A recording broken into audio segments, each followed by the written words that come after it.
Матрицалық пернетақтаны қолдану көбінесе батырма ретінде қолданылады. Мұндай батырмалар көбінесе компьютерлік пернетақтада, калькуляторларда, телефондарда және көптеген батырмаларда пайдаланатын басқа құрылғылардан көре аламыз.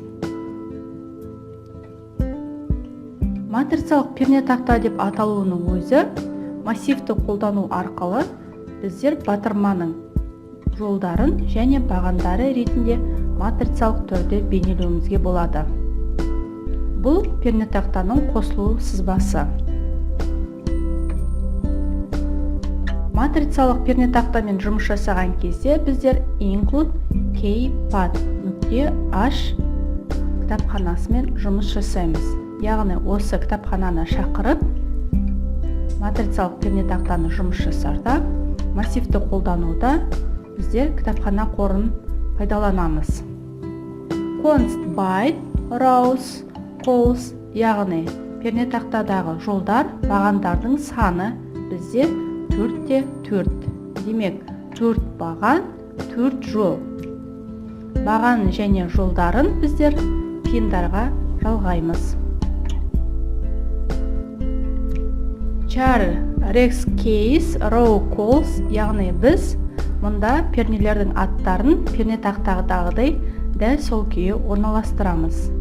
Сіздер көріп тұрғандарыңыздай 1, 2, 3 A бәрі бір жолда, 4, 5, 6 V бір жолда, 7, 8, 9 S бір жолда, және жұлдызша 0, Tor және D бәрі бір жолда орналастырылған. Дәл сол күйінде біз пернетақтағыдай баған мен жолдарды орналастырамыз. Одан кейін біздердің жолдарды көрсету үшін біздер 5-ші, 4-ші, 3-ші пинге жалғанғанын көрсетеміз және бағандардың 9-ші, 8-ші, 7-ші, 6-ші пинге жалғанғанын сипаттаймыз. Kpad, custom kpad деп атап алдық пернетақтаның. Кітапхана қорына сәйкес атау айнымалысын алып, оған меншіктедік. Kpad, яғни оның жолдары және бағандары және олардың пиндерін сипаттадық. Void setup, serial begin біздер монитор портқа қолданылған пернетақтаның батырмаларын көрсете аламыз.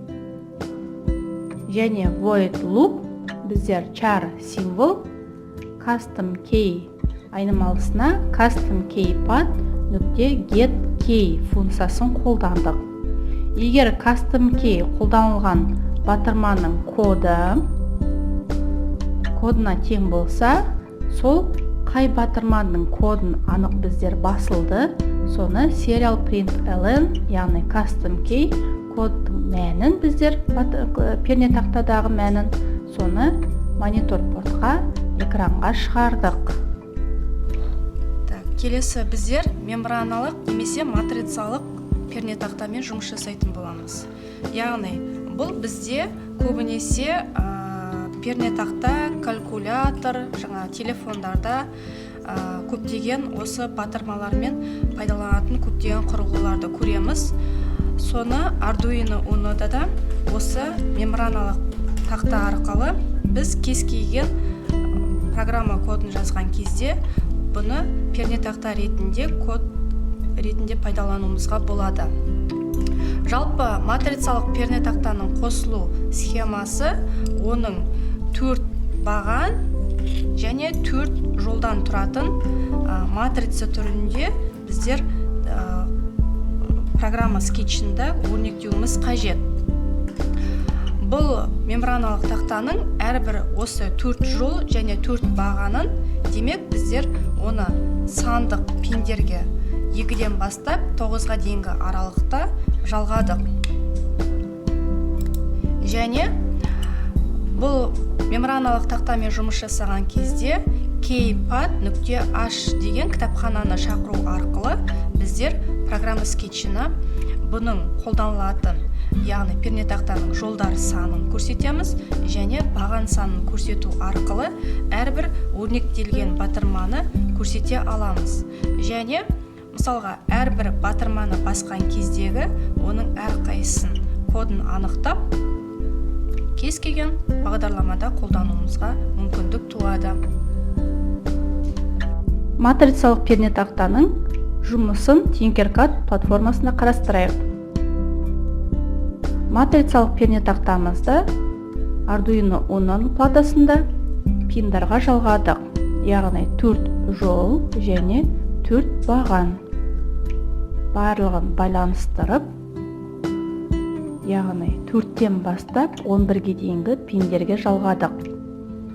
Және бұлардың батырмаларды басқан кезде бізге монитор портқа басылған батырманы шығару қажет. Және басылған кезде базер құрылғысын пайдаланып дауысын шығару қажет. Бағдарлама скетчіне тоқталайық. Include keypad.h кітапханасын қосамыз. Демек, батырмаларымен жұмыс жасайтынымызды түсінеді бағдарлама. Const byte rows calls, яғни жол мен бағандарды 4 жол және баған екенін көрсетіп, констант, яғни тұрақты шама ретінде айнымалыны алдық. Char case rows calls, яғни жол мен бағанды батырмада пернетақтарда тұрғандай дәл солай өрнектедік. 1, 2, 3A және 4, 5, 6V, 7, 8, 9Z, жұлдызша 0, торды.